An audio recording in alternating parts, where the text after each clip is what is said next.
And now it's official. Here we go.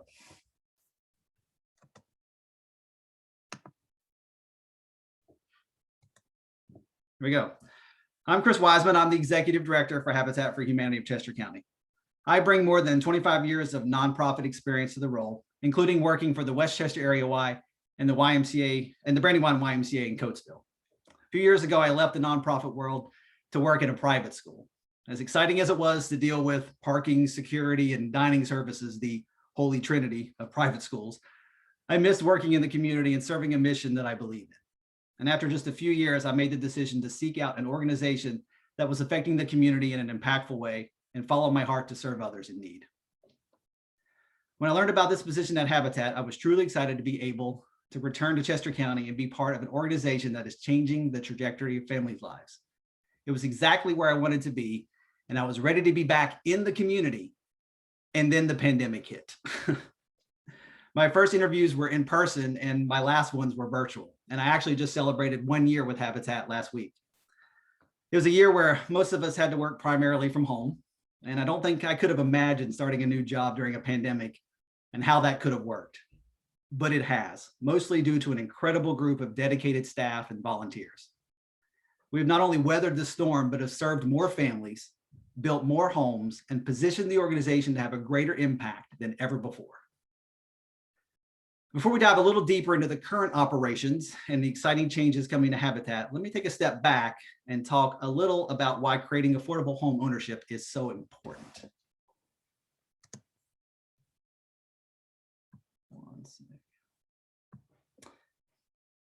Today, nearly 19 million US households pay half or more of their income on a place to live. And it makes sense that the lower your income, the greater percentage of your pay goes to housing. In this year, like no other, the importance of a safe, affordable home has become even more important. Homes have become our offices, our schools, and our shelter from the pandemic. But home has always been at the center of upward mobility in our country. Homeownership is a crucial foundation for helping low-income families find a path out of poverty. When they move out of substandard housing and into simple, decent, affordable homes, homeowners and their families frequently improve their health, educational attainment, safety, and personal wealth. Academic research and studies point to one inescapable conclusion: that owning one's home enhances quality of life in a variety of specific and verifiable ways. Homeownership helps generate wealth building and a pathway out of poverty. One study showed that the median net wealth income of low-income homeowners was dramatically higher than the median net wealth of low-income renters.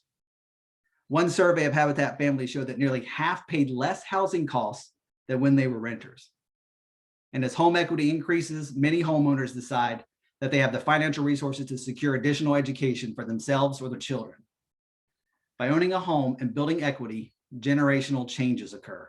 The cycle of poverty is broken, and families build wealth that can be transferred or leveraged for the next generation to thrive. Homeownership also leads to greater educational achievement.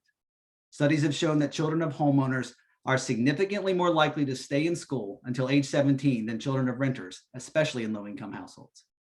They also show children in homeowning families outperform children in renting families in both math and reading achievement tests, even when other factors are the same. These children will have fewer behavioral problems, higher educational attainment, and greater future earnings. And the graduation rate for children of homeowners is 19% higher than for renters, and they are twice as likely to acquire some post-secondary education. And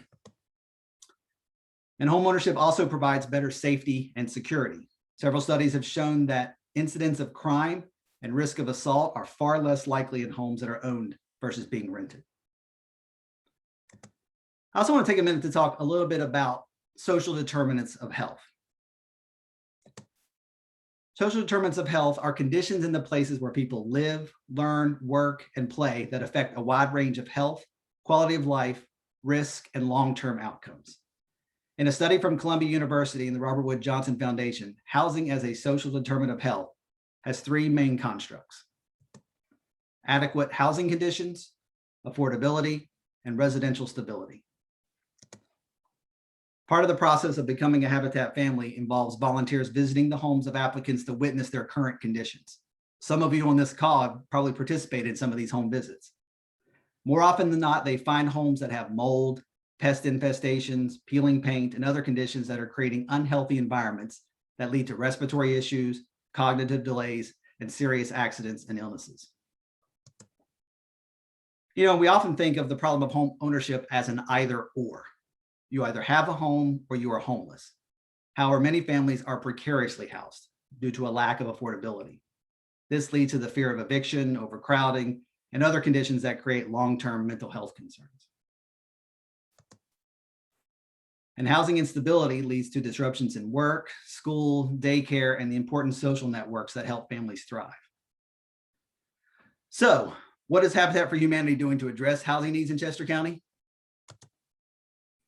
Since our inception in 1989, Habitat for Humanity of Chester County has been focused on building high-quality, affordable homes.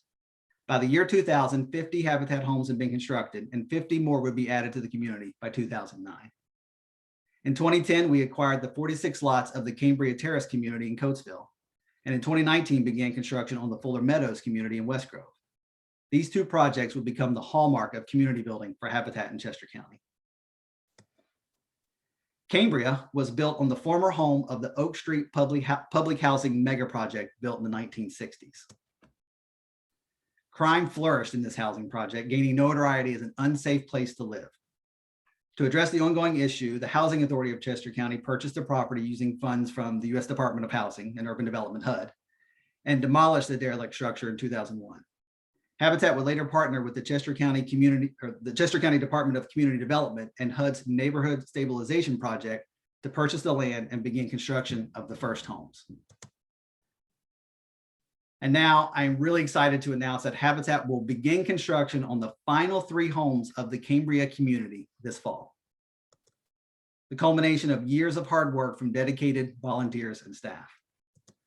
More than just creating affordable homes, the Cambria project is helping change the landscape of Coatesville. Habitat has been and will continue to be a critical part of the revitalization of the city of Coatesville.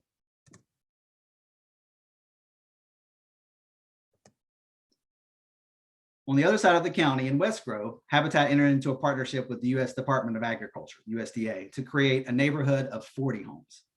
The Fuller Meadows community, named for the original founders of Habitat for Humanity, was another ambitious project, one that took several years to bring to fruition, but is now well underway. These homes will be built in phases, with 5 homes in each phase. In December of last year, we completed phase 1 and welcomed the first 5 families home just in time for the holidays. And construction on phase 2 is well underway. Let's take a look at one of these homes.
So between the homes in between the homes in Coatesville and West Grove, we will complete more homes in the coming year than any other year in our history by far. And I also do want to give a special thanks to Marcy and Sean at SC and M&M Realtors for making that video for us at absolutely no cost. So what comes next? With the cost and availability of land at a premium in Chester County and the continual need for additional support for homeowners to maintain and stay in their homes, we've been exploring additional ways that can expand the mission of Habitat for Humanity and address the issues we discussed earlier. In addition to our current home program, we have been developing the steps to add rehabilitated homes. This will allow us to expand our current list to supplement the number of new builds. As the program expands, we will explore buying multiple units and secure funding for full neighborhood revitalizations. Here are a few examples of rehabilitation projects from other Habitat affiliates.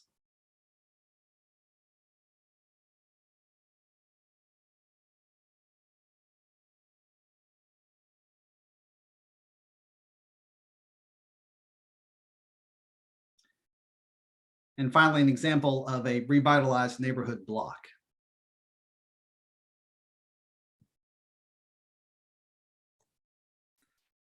We've also created the framework for a new program to support current homeowners. The Critical Home Repair Program provides low-income homeowners in Chester County with assistance for repairs to their homes they would not otherwise be able to afford.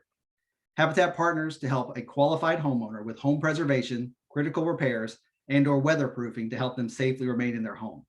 Habitat Home Repairs help further our mission through working together, forming diverse new partnerships and sharing resources. The program upholds the dignity of the homeowners, increasing pride in ownership and teaching new skills. Our program engages homeowners in the process and allows them to participate in decision-making whenever possible. Here are a couple more examples of what critical home repair will look like.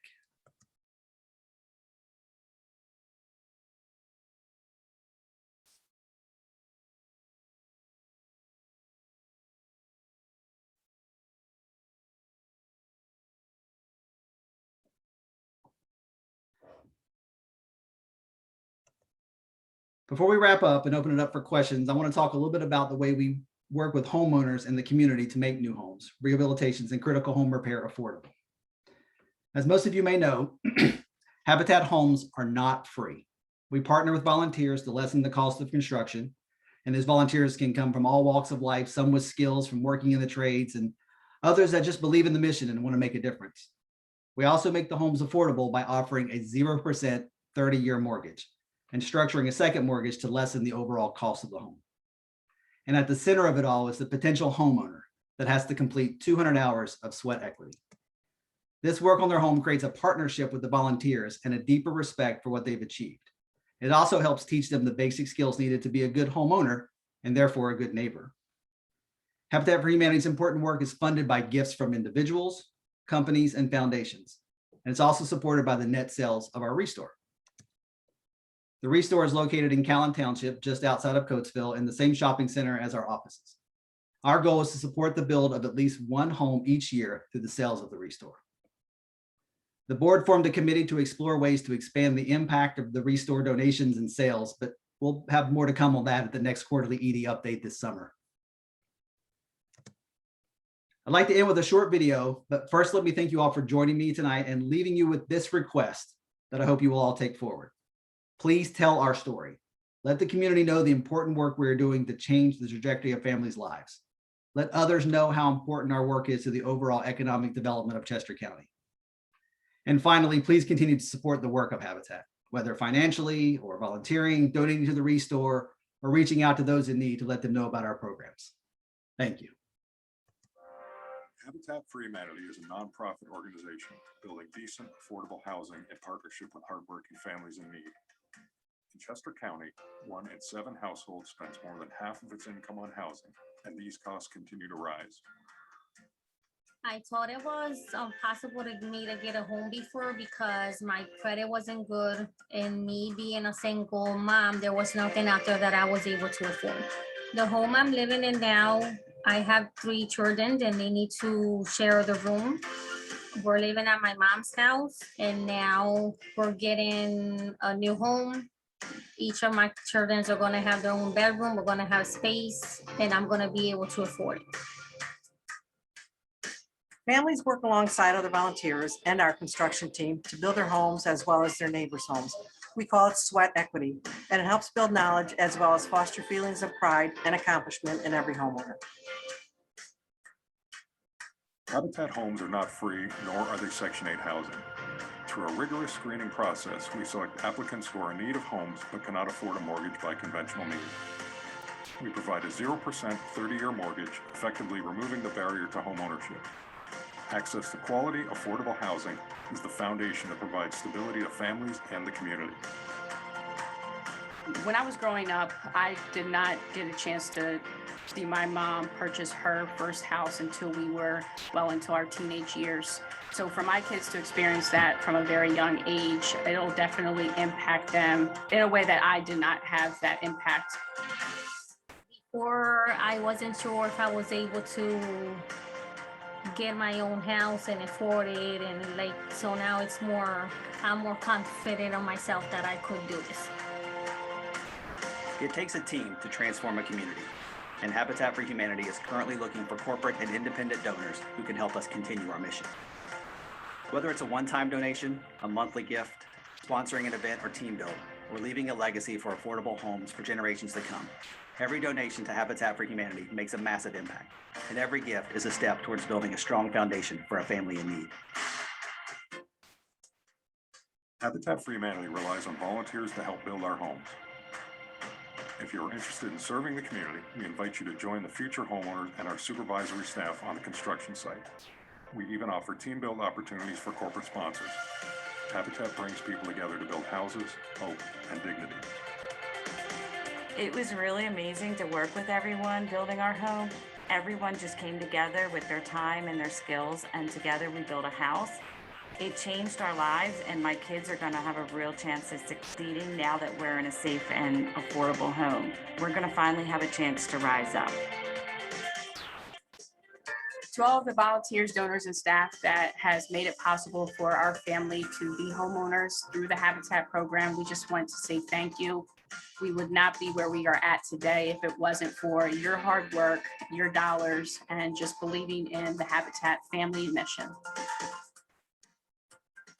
If you're interested in financially supporting Habitat for Humanity or volunteering at an event, one of our job sites, or at the Restore, please check out our website, hfhcc.org. Building strong foundations starts with you, and together we can lift the community and give hope to those who need it most.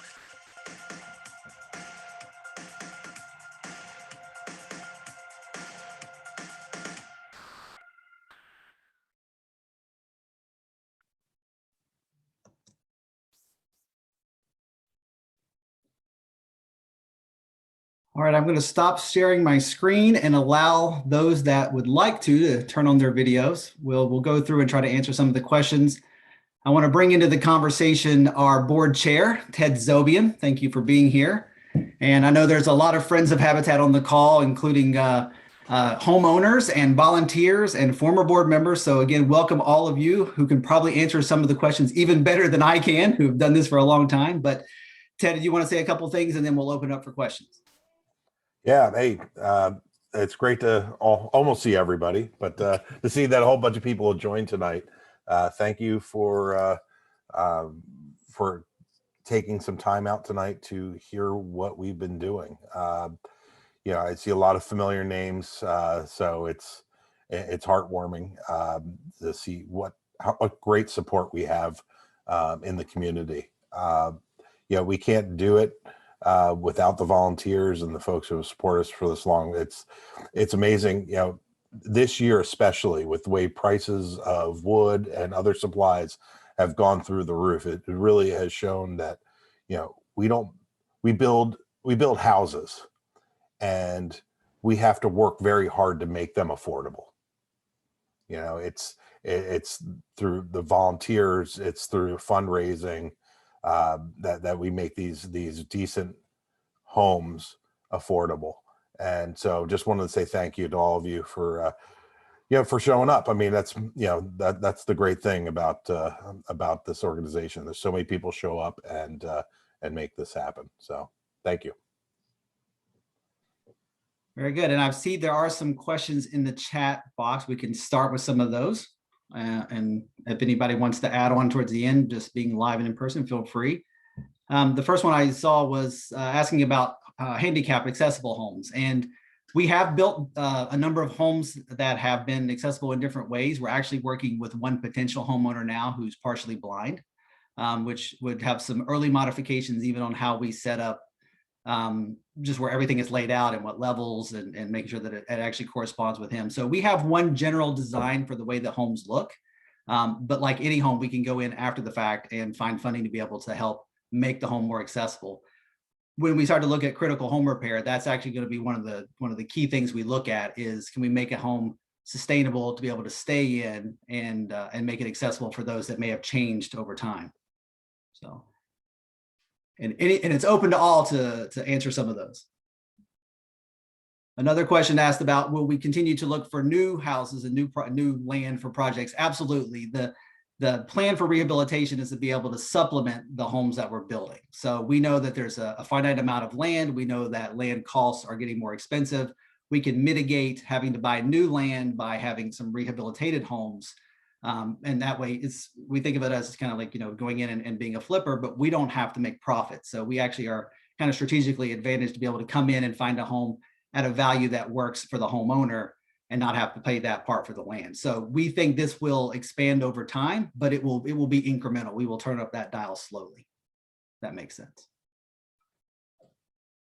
Someone asked if there was a relationship with the housing authority. So there are a number of wonderful organizations in Chester County that I've gotten to know in the past year. And we all work together in some form or fashion. The housing authority is definitely one of those. We're actually working with a partnership right now with a group in Coatesville that's helping to identify families who aren't quite ready for homeownership, but are helping them get ready, whether that's improving their credit score or saving a little bit of money, wherever they need to. And the housing partnership and I both look at these prospective homeowners and help them work through the process. But we do similar things, but different. And then we all partner with different things with Good Neighbors and Good Works, with us coming into the critical home repair world. We've talked to them a lot about what they do. And sadly enough, there's more need than there are the ability for any 1, 2, or 3 organizations to meet. So we're not going to want for having to be able to repair homes, find rehab homes, and continue to build new homes.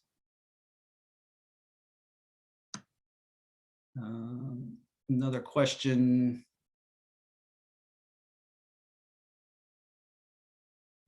Are there sweat equity options for those families who have working several jobs and very limited time to spend on the construction site?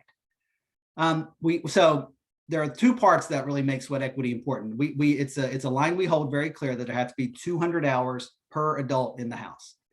And a portion of that is definitely being on the site, at the construction site, learning the skills. So as much as it is helping to underwrite the cost of construction by being one of those volunteers, there's this second great part about learning how to be a great homeowner. You're learning how to fix drywall, how to do basic plumbing, how to, do some of those things that until you become a homeowner, you may have never been able to do before. So that's a really critical piece that you have that investment in your home and that you're prepared to be a homeowner afterwards.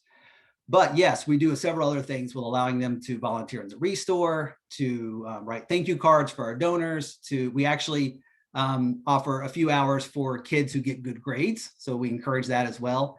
And then at times we have folks who are challenged, whether maybe physically, to be able to do that. And we find creative ways to make sure that they're being equal partners in the whole process. But that 200 hours is a pretty firm number that we try to keep to. Might Habitat consider purchasing rental units and renovating them for those families?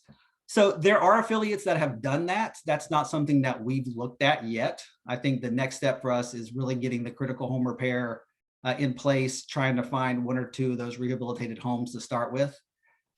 We saw the statistics at the beginning of how much of a difference it is between renting and home ownership. And I think really at our core is always going to be trying to move folks to that portion. But it could start with a partnership with rentals, moving them into new homes and home ownership. I don't know if you want to add anything with that, Ted. Good. No, I think you nailed it. Are we expanding into other parts of the county? Any plans to go back to Westchester, where they desperately need affordable homes?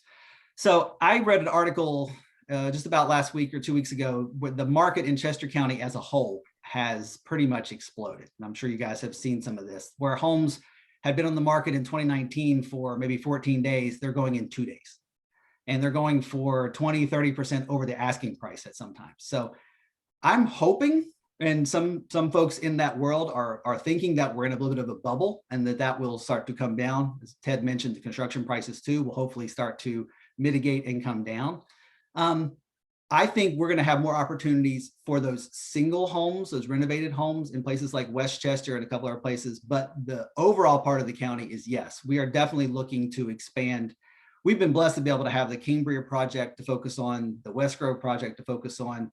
And as I mentioned in the presentation, those are going to be coming to an end in the next few years.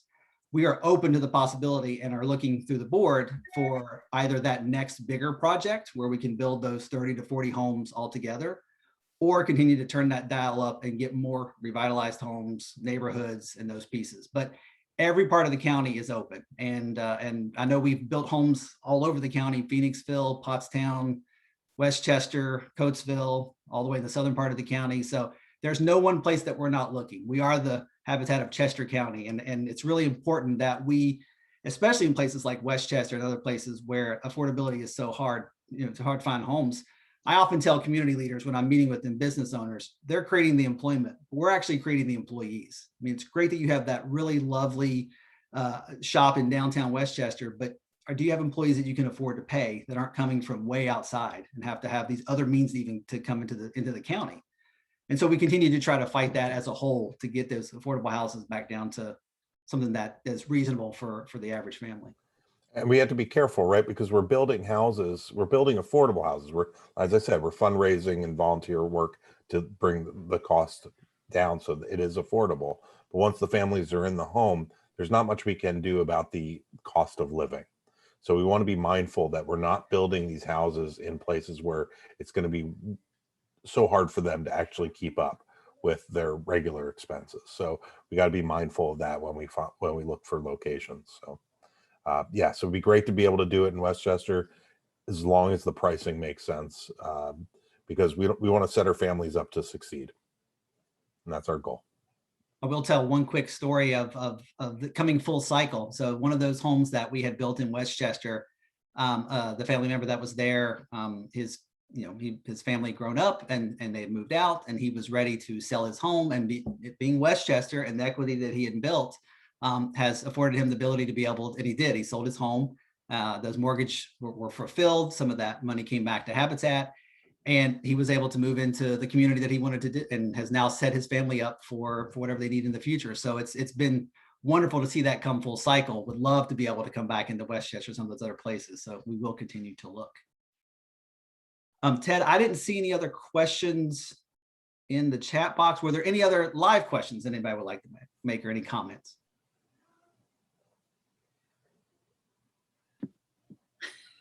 Yes, go ahead. Yeah, I'm a volunteer, but you mentioned partnering with Good Neighbors and Good Works. Do you also have conversations with Family Promise of Southern Chester County? Because they are homeless or living with other family and need homes, affordable homes for themselves as well. I don't know if that is something that you've done or are thinking of in the future. We do. We've met with them. The great part of being now in West Grove and really opening up the southern part of the county is that it's really helped us connect with a different group of folks that we hadn't connected with maybe in a long time, right? So, see, hi, Kat. Hi, Anne Marie. I see your kid. And that's one of those groups, and La Comunidad and a number of others. Part of it is just the awareness that we're there and what the program looks like, and being able to have families who are coming from those populations to be able to come into Habitat homes, especially in that Kennett and West Grove and that southern community with mushroom farms. We've actually now partnered with a couple of groups to be able to get all of our documents out, in Spanish, and to be able to have folks on staff that can be able to, or volunteers that we're ready to call up at any moment to be able to help translate and do some of those things. So yeah, and we've even gotten additional funding that we would never have gotten before, that is mainly only in the southern part of the county, to be able to do some of those things. It's a great question. It's such a wide, diverse, huge county, and when you get into like from horse farms to dense urban area, right? In just a few miles. So, but yeah, those organizations are absolutely critical at getting the word out and then partnering with us to be able to find the homeowners to be able to get them into our homes. Good question. Other questions? Thoughts? Anne Marie? Yeah, hi Chris, I've got another question. With the pandemic, I know it really hit the volunteering opportunities and so on and so forth, and also the company builds, and I know from company builds you get a lot of funding. Is that coming back now? When do you expect that to kind of return and have the teams of volunteers on site? Yeah, it's a great question. So when everything hit in March of last year and we all shut down, we did too, the construction sites, the offices, we were quickly allowed to open our construction sites back up. And we did secure some funding through the PPP, the Payroll Protection Program, to be able to bring all the staff back in. This was all happening right as I was first coming on. And the guidance we got from Habitat International and then the state and the county was really to try to keep things as buttoned up as you possibly could, right? And so at first, it was literally just our staff and some subs that were able to come in. We were then slowly able to open it up to our normal volunteers, our regular volunteers, the ones that come on site and are kind of the skilled volunteers who've been there on our regulars. That's been the recommendation from Habitat International for a while. They're loosening up a little bit, and it's a great question because I didn't share and I can share now. Come June, we are scheduling our first, they're called team builds with these corporations that bring small groups and smaller groups. We used to have 20 or so come out in the day. There's a sponsorship that the business would pay and they would come out and spend the day building on our site. Now it's going to have to keep it to 10 or less. We're sort of strategically doing mostly outdoor work. But yes, some of those companies that have been waiting very patiently to come back out and be a part of it, Wispas, Exelon, and a couple others, we'll be bringing folks out starting in June. And then hopefully, again, this is sort of the theme as we all get vaccinated and more things open up, we'll turn that dial and we'll allow more and more to people to come out. And hopefully by this fall, we're fully running again with team builds coming back. It's an important part because I mentioned the volunteers. We have skilled volunteers who are just amazing and do so much of the plumbing and electrical work, the stuff that would be really hard to do otherwise at no cost. But we need labor, right? We need people, we need volunteers to come out there and move the 2x4s and take the trash out and all those other things. So when we have those larger groups that come out and can really have some manpower to do some work, it's important. So it has slowed us down a little bit, but it will catch back up. Any other questions or thoughts? Well, again, I want to thank everybody for being a part of this tonight. This was our first one. It's I would much rather do these in person than I could actually see the crowd and them see me and we react to one another. But it's the world we live in right now. So I think we're doing great work at Habitat. We've done it through the volunteers and the support of you guys and the community. Please keep that up. And if there's anything that comes up or anybody that I should meet, or if you just want to connect with anyway, don't hesitate to reach out. And with that, we'll close up the evening. Thanks, everybody. Thank you. Have a good night.